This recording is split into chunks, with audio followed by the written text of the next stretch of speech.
یہ 13 سال پہلے کی بات جب بتا رہے ہیں تو میرے نبی صلی اللہ علیہ وسلم نے اگر 1300 سال پہلے کوئی بات بتا دی ہو،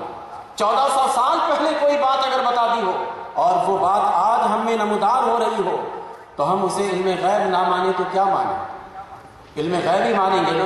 تو یہ ذہن بنا لیجئے کہ اللہ تبارک و تعالیٰ نے ہمارے نبی صلی اللہ علیہ وسلم کو علم غیب عطا کیا ہے۔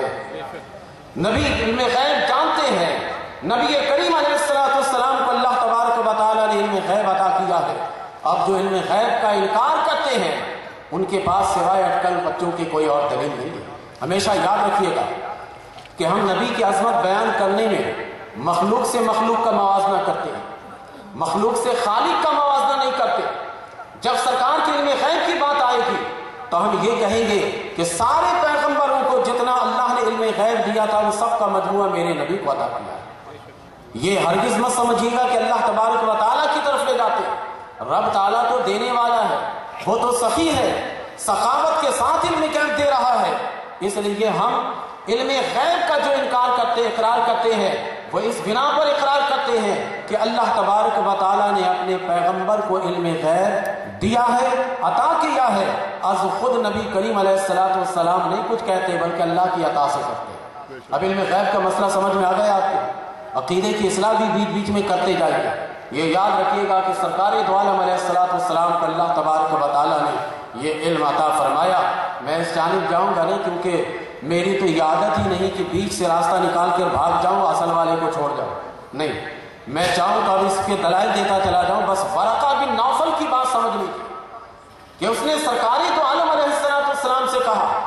کہ دیکھیے آپ نبی آخر الزمان ہیں، آپ کے پاس جو فرشتہ آیا ہے یہ وہی لے کر آتا رہا ہے، بس اب آپ تیار ہو جائیں گے، اب آپ پر مصیبتیں آئیں گی، آپ پر طرح طرح کے علام آئیں گے، اور جب آپ کے ماننے والے پیدا ہوں گے تو آپ کے ماننے والوں کو بھی ستایا جائے گا۔ نبی کریم علیہ السلام کو جب یہ ساری باتیں ورقہ بن نوفل بتا رہے تھے، حضرت خدیجہ رضی اللہ تعالی عنہا دل و جان سے اس کو تسلیم کر رہے تھے، اس لیے یہ پکے مومنہ ہو گئی، پہلے مومنہ ہے یہ جو نبی کریم علیہ السلام پر ایمان لانے والی ہے۔ اس لیے سرکار ان کے انتقال کے بعد جب حضرت خدیجہ کا تذکرہ کرتے تھے آنکھیں اشکبار ہو جایا کرتی تھی، اور سرکار فرمایا کرتے تھے کہ یہ خدیجہ وہ ہے کہ جب کسی نے نہیں مانا تھا تو خدیجہ نے مجھے مان لیا تھا، اور مجھے تسلی دیا کرتی تھی کہ آپ گھبرائیے مت۔ جب حضرت خدیجہ کا انتقال ہوا اس وقت تک سرکار نے کسی اور سے نکاح کیا ہی نہیں تھا۔ حضرت خدیجہ کا جب انتقال ہوا تو ظاہر ہے کہ اولاد پر جو اس کے اثرات ہوتے ہیں وہ تو ظاہر ہی ہے۔ سب سے زیادہ اثر حضرت فاطمہ نے لیا تھا۔ ایک روایت تو یہی ہے کہ حضرت فاطمہ سب سے چھوٹی تھی، اور دوسری روایت ہے کہ نہیں، حضرت فاطمہ سب سے چھوٹی نہیں تھی بلکہ ان کے بعد ام کلثوم ہے، لیکن صحیح روایت یہی کہ حضرت فاطمہ سب سے چھوٹی ہے، اور چھوٹی ہونے کی وجہ سے جو ماں سے محبت ہوگی وہ تو آپ جانتے ہی ہیں۔ جب حضرت خدیجہ کا انتقال ہوا ان کو دفنا دیا گیا، حضرت فاطمہ نبی کریم علیہ السلام سے بارہا لپٹ جاتی اور لپٹ کر کہتی اینا امی، حضور اب میری ماں کہاں ہے؟ اینا امی، میری ماں کہاں ہے؟ بار بار یہ کہتے نبی کریم علیہ السلام کی آنکھیں اشکبار ہو جاتی۔ ایک تو حضرت خدیجہ رضی اللہ تعالیٰ عنہ کی کردار کو سوچ کر سرکار اشکبار ہو جایا کرتے تھے، اور دوسرے یہ کہ حضرت فاطمہ کثرت سے یاد کیا کرتی تھی اور بار بار نبی کریم علیہ السلام سے لپٹ جاتی اور کہتی اینا امی، حضور میری ماں کہاں ہے؟ نبی کریم علیہ السلام نے تسلی دیتی۔ تو پہلا نکاح آپ نے ان سے فرمایا، تاریخ نگار لکھتے کہ ثم تزوج سودہ، پھر نبی کریم علیہ السلام نے اس کے بعد دوسرا نکاح حضرت سودہ بن زمعہ سے کیا۔ یہ دوسری خاتون ہے جن سے سرکار نے نکاح فرمایا ہے، لیکن وہ بھی حضرت خدیجہ کے انتقال کے بعد دوسرا نکاح کیا، اور یہ بھی بیوہ ہے۔ اس کے بعد تیسرا نکاح آپ نے فرمایا حضرت عائشہ صدیقہ رضی اللہ تعالی عنہ سے، یہ صرف کماری تھی، بلکہ یوں کہہ لیجیے کہ 50 کے بعد 60 تک کے پیریڈ میں جتنے بھی نکاح ہوئے سرکار کے اسی پیریڈ میں ہوئے، اور یہ دور وہ دور تھا جس دور میں دین کا سے شروع ہو چکا تھا، کہیں غزوات میں جانا پڑتا تھا، کبھی تبلیغ کے لیے کسی محلہ میں جانا پڑتا تھا۔ یہ وہ دور تھا جس دور میں نبی کریم علیہ الصلوۃ والسلام دین کی تکمیل کے خاطر بارہا گھر سے نکلا کرتے تھے، اور اتنی کثرت سے بار بار جب سرکار نکاح کر رہے تھے تو نفسانی خواہشات کے لیے کیسے یہ نکاح ہو سکتا ہے؟ ابھی تو گھر آئے نہیں پھر دوڑ کر نکلنا پڑتا تھا، ابھی گھر پہنچے نہیں کہ پھر جہاد کے لیے نکلنا پڑتا تھا۔ یہاں تک کہ تاریخ نگاروں نے لکھا ہے کہ نبی کریم علیہ الصلوۃ والسلام نے 10 سالہ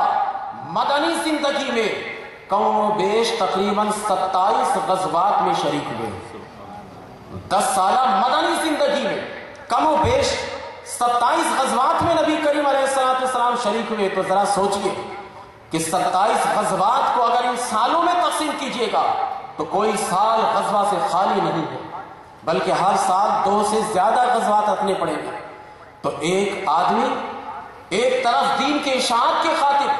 غزوات کی طرف نکلتا جا رہا ہے، اور سال میں 2 مرتبہ نکل رہا ہے، اور وہ بھی کوئی ہیلی کاپٹر پہ نہیں جاتے تھے کہ یہ یہاں سے بدر پہنچے اور فوراً وہاں سے آ گئے، یہ وہاں سے عہد کے مقام پر پہنچے اور وہاں سے فوراً آ گئے۔ کوئی جہاز استعمال نہیں کرتے تھے، بلکہ یہ لوگ کبھی کبھار اونٹوں پہ چڑھ کر جاتے، کبھی گھوڑے پر سوار ہو کر جایا کرتے تھے، کبھی پیدل جاتے تھے۔ تو اس طرح سے غزوہ اگر 3 دن کا ہوتا تو مہینے کا سفر کیا کرتے تھے، مہینے کی مسافت طے کیا کرتے تھے۔ تو ایک آدمی سال میں 2-2.5 غزوات میں شریک ہوتا ہو تو گھر میں کتنا وقت دے گا؟ تو ایک آدمی جو نفسانی خواہشات کا مالک ہوگا اسے تو چاہیے کہ گھر پہ رہے، لیکن ایسا ہو نہیں رہا تھا، اس لیے کہ مسیحی مؤرخین کے اعتراض میں کوئی جان ہی نہیں ہے، کوئی اس کے اندر قوت ہی نہیں ہے، تارے عنکبوت ہے یہ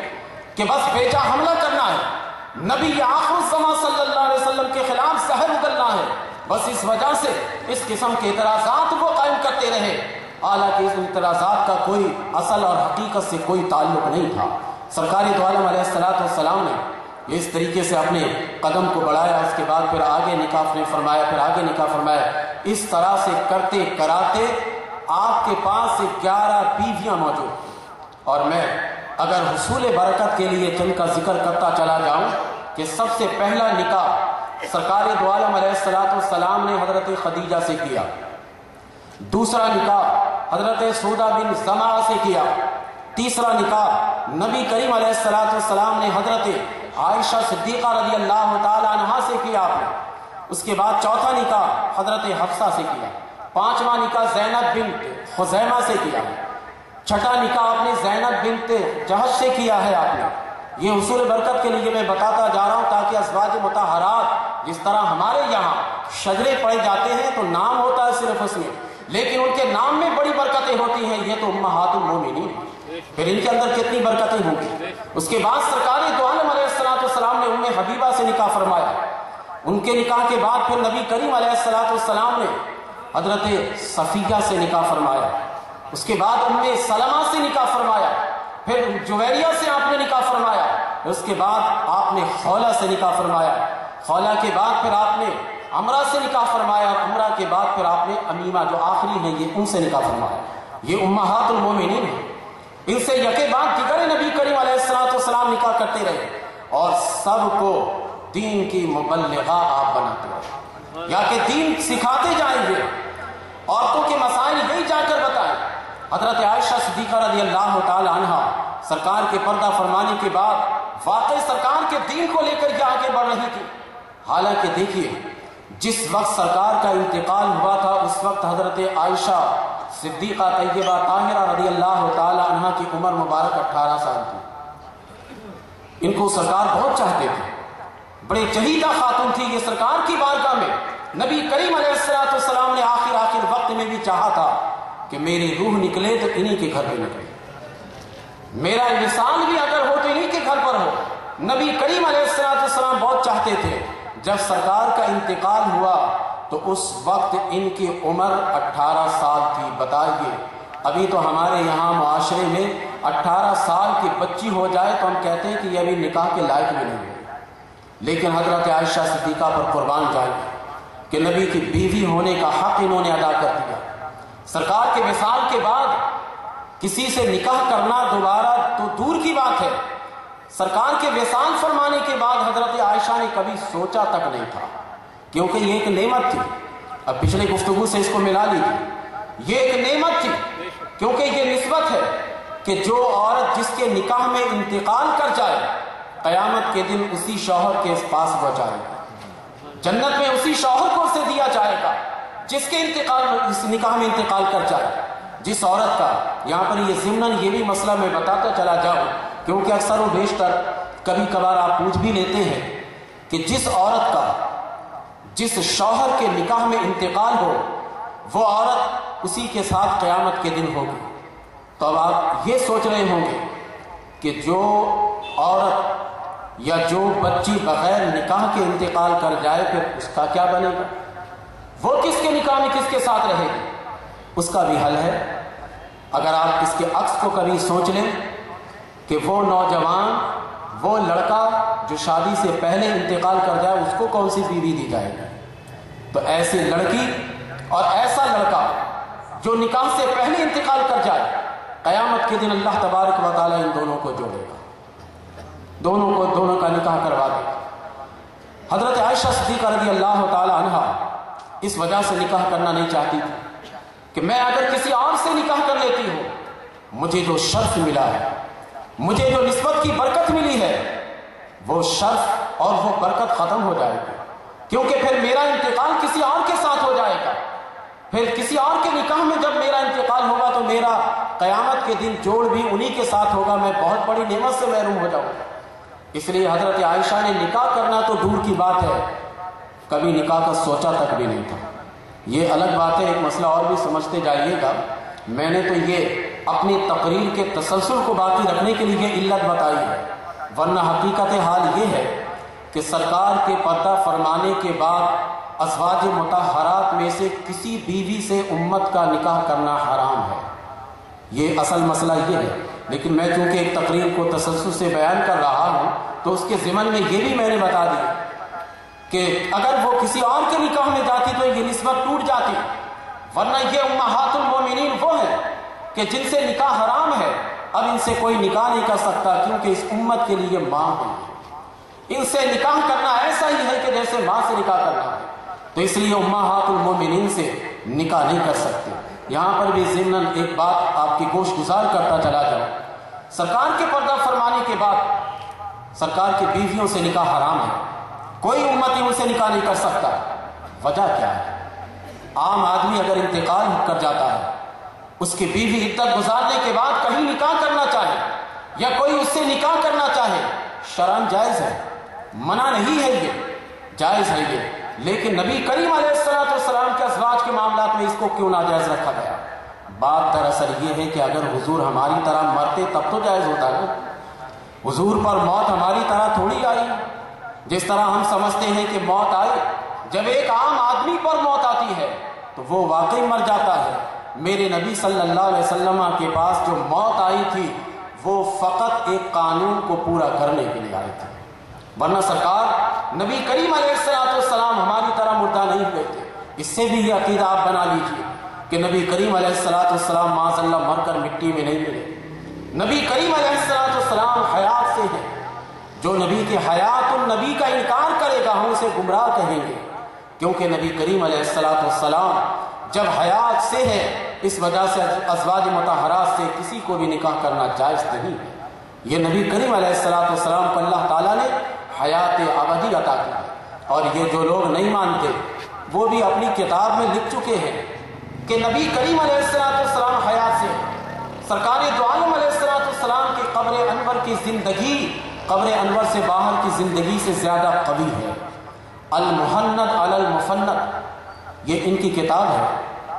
ان لوگوں نے ان کتاب میں اپنے عقائد کو جمع کیا۔ دراصل اعلیٰ حضرت امام اہل سنت مولانا شاہ احمد رضا خان فاضل بریلوی رحمۃ اللہ تعالی علیہ نے جب کچھ عقائد جو گڑبڑ تھے ان کو جمع کر کے علماء حرمین شریفین سے فتوے لیے تو پھر ہندوستان کے سرزمین پر جن کے خلاف فتوے آئے تھے وہ گھبرا گئے کہ یہ ہمارے خلاف فتوے آ گئے، کتابیں دکھا دی گئی تھی، وہاں عبارت دکھا دی گئی تھی، یہ پریشان ہو گئی کہ ہمارے خلاف فتوے آ گئے۔ اور یہ بڑے خطرناک فتوے ہمارے خلاف آئے